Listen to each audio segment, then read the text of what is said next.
After reading the article, Snitching, the Institutional and Communal Consequences, by Professor Alexandra Nadapov, I am here to talk to you about the increase of the use of criminal informants in the United States criminal justice system, and why it is not socially acceptable, and how it is not effective in reducing crimes.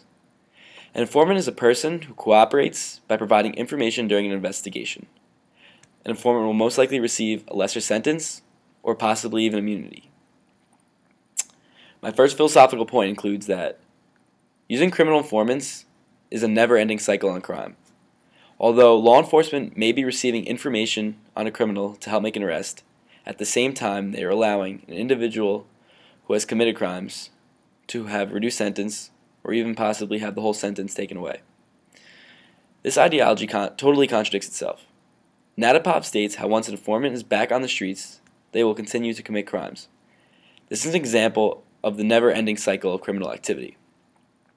This also allows people to think that it's possible to become above the law. If people think they're above the law, they will continue to commit crimes. The second philosophical point is that if people within the community begin to snitch on each other, they will lose the trust between themselves and the people in the community.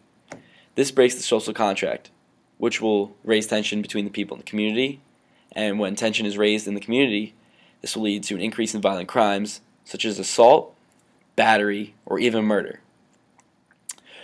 Finally, my third philosophical point is that the information which is received by the informant is not guaranteed to be 100% accurate.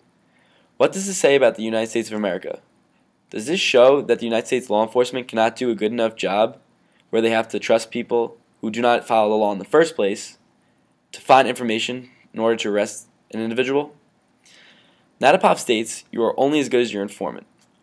Today's informers play the biggest role in the investigations and not the agents. This takes away from the integrity of the law enforcement, as the informants have a good amount of leverage with the agents, which the better that they do, which would mean the more likely they will be where they can receive immunity or even reduce their sentence by a great amount. If the United States law enforcement continues to heavily rely on criminal informants, then the United States criminal justice system will become corrupt and will go completely against our morals as Americans.